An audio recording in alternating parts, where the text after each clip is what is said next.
Good evening, this is TVS Nightline. We begin with this story. KUALA BARAM is set to become Sarawak's first perennial rice research hub as the state advances high-tech agriculture to strengthen food security and reduce reliance on imported rice. Premier Dato' Patinggi Tan Sri Abang Juritun Openg says the project will serve as a research center to study the crop's potential before expanding cultivation across Sarawak. What we do now is the local entity, the Colonial Paddy Land, will work together with the Ministry of Agriculture through RCDA to set up a research center here with availability land about 24 acres. And on top of that, it will be expanded to 50 acres because they want to find out various species of rice. Abang Jahari says researchers will assess soil suitability, weather conditions, water management, nutrient requirements, and crop varieties, while using data analytics and digital monitoring systems to identify the most suitable planting areas and improve productivity. He adds that perennial rice technology allows crops to regrow after harvest without replanting, creating opportunities for Sarawak to achieve full rice self-sufficiency by making better use of its extensive peatlands. But with this new technology and availability of land, particularly peatland, tanah swamp, tanah gambung, maybe that will be the time when we are 100% self-sufficient. Maknanya kita tidak payah import. At the moment is 240,000 ton a year. Kalau nya sampai 300, then we can send it out, export the rice. The state government also plans to establish an anchor company to support smallholders by providing stable market access and helping farmers market to harvest more efficiently. Sarawak continues to accelerate its healthcare digital transformation by making the digitalization of public health clinics a key state agenda. Deputy Premier Dato' Amar Dr. Sim Kui Hian says the state government is providing funding to speed up the rollout of digital systems across health clinics in Sarawak. He notes that 175 out of 271 health clinics in Sarawak now operate on fully digital paperless systems, allowing faster and more efficient access to patient records. When the federal government said that they want to digitalize the clinical system, they don't have enough money. Some government put in money.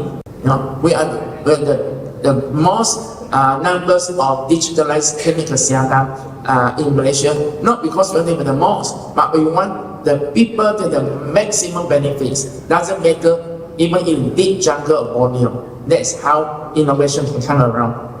He adds world-class healthcare facilities must be supported by continuous research and innovation to ensure medical treatment keeps pace with the needs of the people.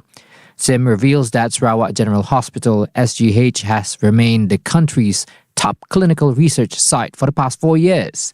It is also the first hospital in the Asia Pacific selected to conduct a first-in-human clinical trial and the only hospital in Southeast Asia entrusted with the program.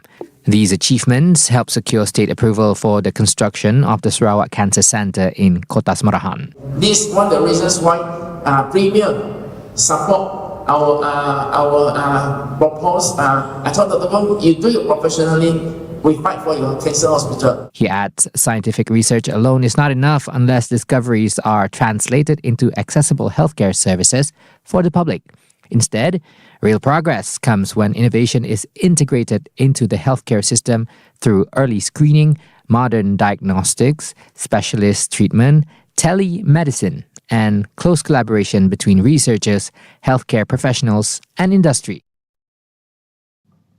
In other news, Kuching South City Council MBKS has urged all construction contractors to prioritize workplace safety following a fatal accident at a Kuching Urban Transportation System or KUTS project site.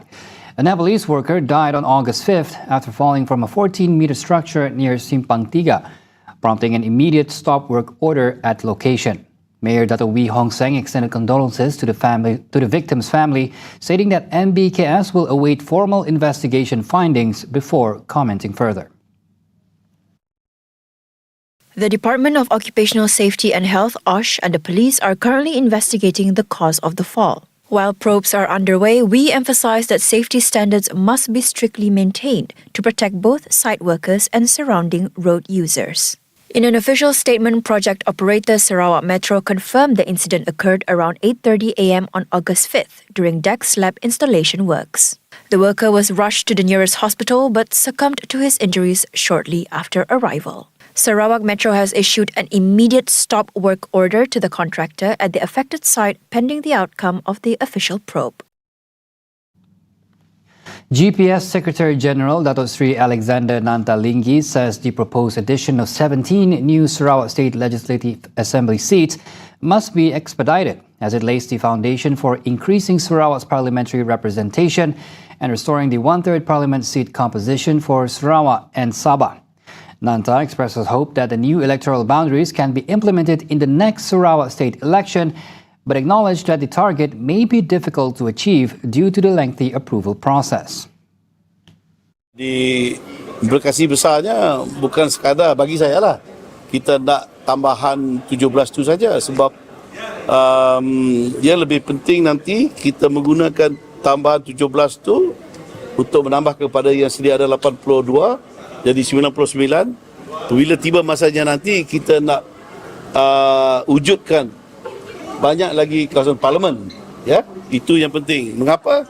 Kerana selalu dah kita bincang, kita nak reinstate kata orang, balik kembali kepada 1/3 kerusi di Dewan Rakyat nanti untuk safeguard Sarawak interest of Sarawak dan Sabah. Nanta adds that the expansion of Sarawak's state assembly from 82 to 99 seats is not just about redrawing state constituencies, but a crucial prerequisite for creating more parliamentary constituencies in the state.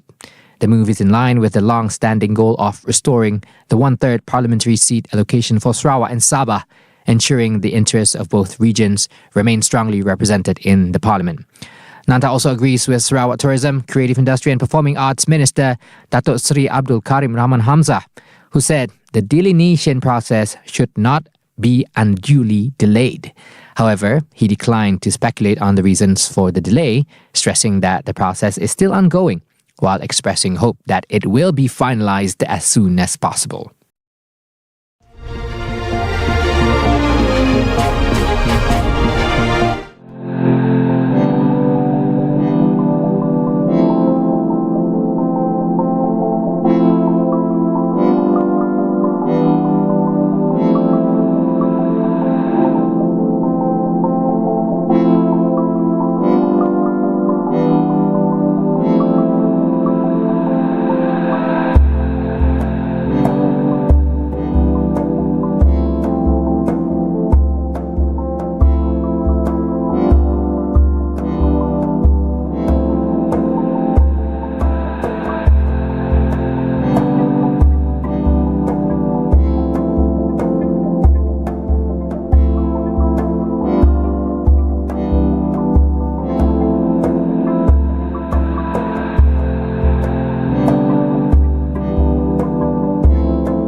Welcome back. Political competition at the state level does not affect the stability of the unity government.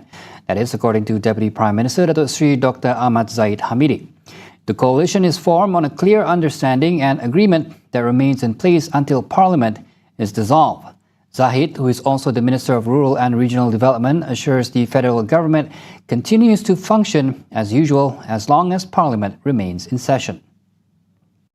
Pentadbiran akan diteruskan dan setiap amanah kepada rakyat akan dilaksanakan seperti biasa. No politicking. Kita adalah ahli-ahli politik dan pentadbir yang profesional. Tidak akan pernah mencampurkan politik dan pentadbiran dalam satu bakul yang sama. Itulah azab kita. He adds political parties within the federal government may compete at the state level despite having different ideologies, describing it as part of a democratic system. He stresses that government administration must continue regardless of political developments and says civil servants remain the backbone of national governance and security. The Royal Malaysia Police will send a team of investigators and intelligence officers from Bukit Aman Narcotics Crime Investigation Department, or NCID, to Jakarta next week to assist in investigations of a drug smuggling case involving a Malaysian pilot. Bukit Aman NCID Director Datuk Hussein Omar Khan says the team will be in Jakarta from August 11th until the 15th to gather information on the syndicate and trace its source.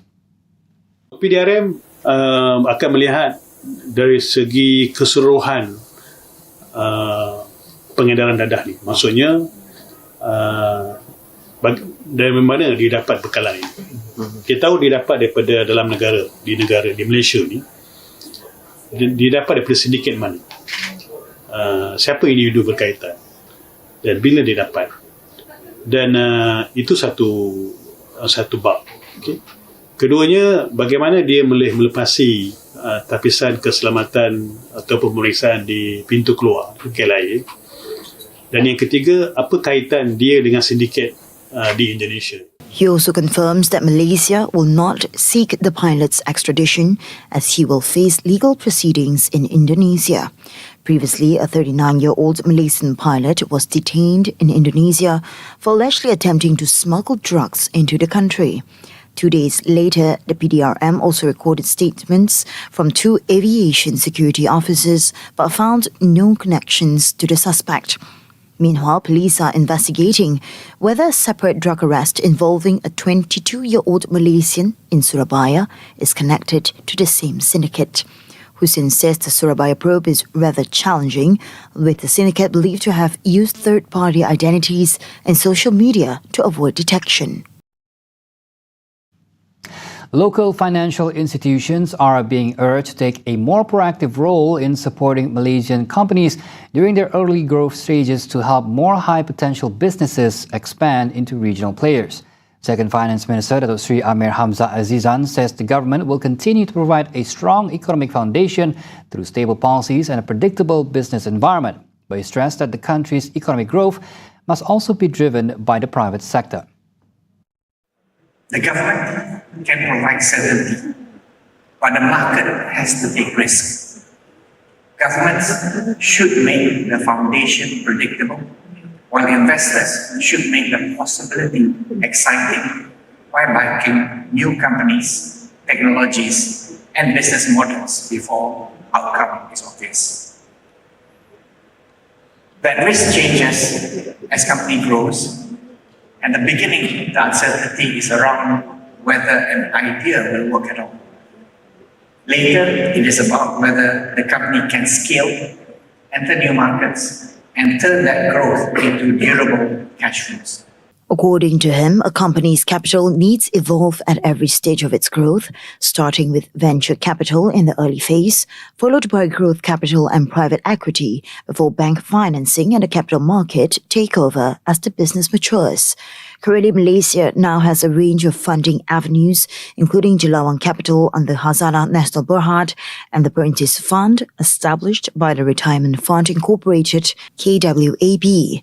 Amir highlights that a strong financing ecosystem depends on seamless continuity across every source of capital, ensuring promising companies can continue to access the funding they need to scale up and advance to the next stage of growth.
Iran says an agreement with Oman to establish a provisional shipping corridor through the Strait of Hormuz is on the verge of being finalized. The diplomatic movement comes amidst escalating conflict across West Asia, with fresh missile attacks on Red Sea tankers and continued strikes in Lebanon and the West Bank. The details with Yusuf Shukri. Thank you, Razi. Tehran and Muscat are finalizing an agreement to safely route commercial vessels through the Strait of Hormuz. Both nations have settled on exact geographical coordinates for commercial transit, while stressing that the process remains strictly between the two coastal states. بنابراین این مذاکراتی است دو جانبه بین دو دولت ساحلی. دیگران حتما میتوانند در این مسیر، در این فرایند سازنده ظاهر بشن یا مخرب. اما موضوع مربوط هست به ایران و Meanwhile, Iranian Deputy Foreign Minister Kazem Gharibabadi states whether Tehran would collect transit fees from vessels passing through the Strait of Hormuz would depend on decisions by the country's highest authorities and on US's conduct. He emphasized that this understanding does not signify a full reopening of the Strait of Hormuz. Rather, it represents a new model, distinct from the practice of the past 60 years, under which a significant portion of the shipping route will pass through Iran's territorial waters. Gharibabadi confirmed that Iran had received messages indicating Washington was prepared to, quote, return to its commitments without specifying with which obligations or how the messages were conveyed. Next, the U.S. Central Command, CENTCOM, says American forces continue to enforce a U.S. blockade against Iran. On X, CENTCOM reported that dozens of commercial vessels had been redirected as part of ongoing maritime operations. As of August 5th, CENTCOM forces have redirected 48 commercial vessels, disabled 2 and boarded 2. Meanwhile, Israel has continued aerial strikes in southern Lebanon following an explosion in Majd al-Salim that killed 2 Israeli soldiers. In the occupied West Bank, Israeli forces extended raids on the Kalandia refugee camp for a second day, injuring several Palestinians and detaining dozens. Official figures put the total death toll in Lebanon at over 4,300 killed since the conflict intensified earlier this year, prompting urgent diplomatic appeals from Beirut. توقف دولة الرئيس عند موضوع الاعتداءات الإسرائيلية وتحديدا التفجيرات التي تجرى من قبل القوات الاحتلال الإسرائيلي، وأشار إلى الاتصالات الدولية التي تجرى من قبل فخامة الرئيس ومن قبله سواء بالميكانيزم أو بالدول الصديقة والشقيقة حول العالم لحشد الدعم الدولي في سبيل وقف هذه. In Washington, U.S. President Donald Trump has dismissed reports of ammunition shortages within the U.S. military. Trump asserted on social media that the Pentagon holds massive stocks of munitions and warned that officials leaking weapons information will face treason charges. And on the negotiations with Iran, Trump says he would rather reach a deal with Iran than resort to military action, while warning that the use of force remains an option if diplomacy fails. This will be the third time Trump has implied such statements, which in hindsight would effectively start World War III if he does so. He even went on to say that his administration had been prepared to launch the biggest attack since World War II. When recently met at an event in Las Vegas, Trump was quoted saying, "I'd rather make a deal because I don't want to kill people." A bold claim when the U.S. directly supplied Israel firepower to kill thousands of Palestinians. Now, while progress on the Strait of Hormuz corridor offers potential relief for global oil transit, escalating strikes across the Red Sea, Lebanon and the West Bank keep regional tensions at an all-time high. More updates on tvsarawak.my and TVS Inspire. Razi, back to you. Thanks, Yusuf. Now, since mid-May in South Korea, about 2,200 people have been diagnosed with heat-related illnesses and 19 have died, according to a report from the Interior and Safety Ministry.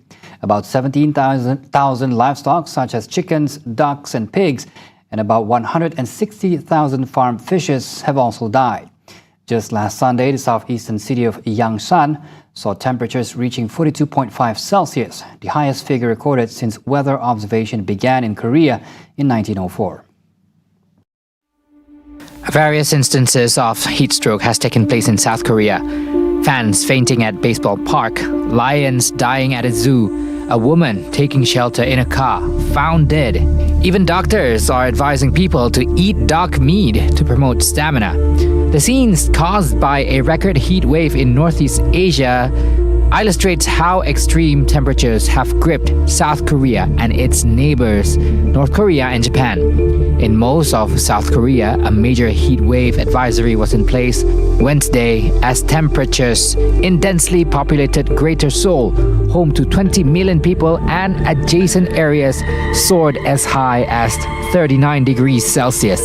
Meanwhile, North Korean authorities have issued a heat wave advisory in many areas and called for people to take safety steps to avoid heat-related health problems. Japan's anti-disaster agency reported more than 18,000 people with heat stroke symptoms were transported to hospitals during the week of July 20th to 26th. During a G7 press conference, Japanese Prime Minister Sanae Takeichi says she welcomed the agreement between the US and Iran, calling it a major step forward toward resolving the crisis. Although she expressed strong hope that the memorandum will be rigorously implemented, Takeichi made a point to confirm that no concrete decision has been made at this stage regarding the deployment of self-defense forces to the Strait of Hormuz. で先ほどご質問のあった自衛隊の派遣については具体的に現時点で何ら、決まったものはございません。英仏独イタリアとの、声明におきましても、憲法の範囲内でと、されておりますので、ここは先般成立した米イラン間の合意と、それに伴う実際の情勢というものはしっかりと見極めなければならないと。Japan will not hesitate to share its experience and expertise. At this summit, she proposed that the G7 cooperate on the joint stockpiling of strategic minerals. This proposal was well received and has been integrated into the final document. Currently, Japan is the only G7 country to have a strategic mineral stockpiling system for civilian purposes.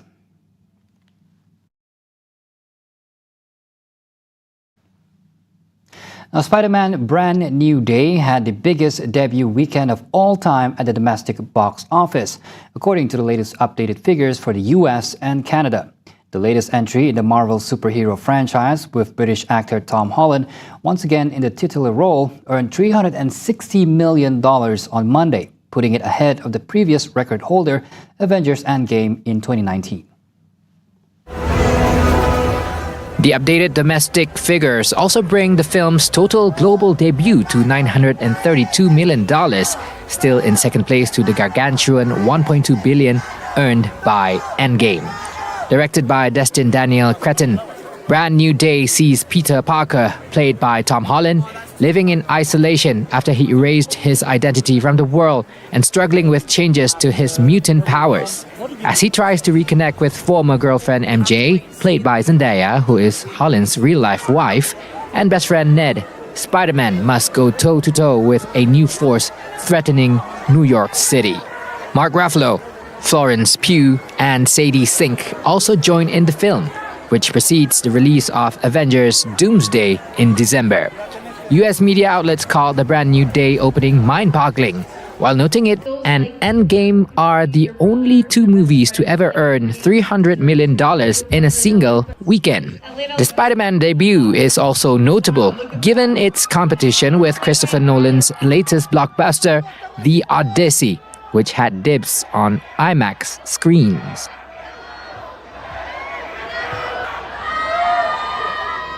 Wrapping up the Nightline, where tonight the last 3 elephants left in a traditional South African zoo are the center of a legal battle, with animal welfare campaigners asking the courts to set them free. Johannesburg Zoo says the trio are well cared for and should stay, but campaigners argue the animals are distressed and belong in the wild. At Johannesburg Zoo, visitors still gather to watch Lammy, Ramadiba, and Mopane forage for fruit and vegetables scattered across their enclosure. They are the only 3 elephants left on display in a traditional zoo setting anywhere on the African continent. But animal welfare campaigners say what looks like a day out for visitors is, for the elephants, a life of suffering. In a case backed by international elephant experts, campaigners told the court in May that all 3 animals showed signs of distress and depression and asked judges to order their immediate release to a rewilding sanctuary. Megan Carr, senior researcher at the EMS Foundation, one of the parties behind the application, says a judgment is expected in the coming weeks. If we don't win this first round for the elephants, the EMS Foundation will not give up and we will go back to court and we will take it all the way to the Constitutional Court if we have to. Johannesburg City Parks and Zoo is opposing the move, saying the elephants are well looked after, recently given a clean bill of health and suited to life in captivity. The zoo says relocating the animals would also rob the public, including school children, of the chance to see elephants in person for research and education. Kara disputes that argument. We just believe that elephants can never be satisfactorily catered for in an enclosure in a zoo anywhere in the world. They just need a vast amount of space in order to remain healthy and fit, and no enclosure anywhere in the world is able to offer that to an elephant. Campaigners say the elephants share night enclosures smaller than a tennis court, though they are allowed to roam an area roughly the size of a football pitch during the day. South Africa is home to an estimated 44,000 African savanna elephants, with the fate of these 3 now resting with the courts. Get all the updates you need all in one app. TVS Inspire brings you live updates on events, news and programs. Available now on the Apple App Store and Google Play Store. TVS Inspire World on your screen, anytime, anywhere. And that is it for TVS Nightline. Thanks for watching and have a good night.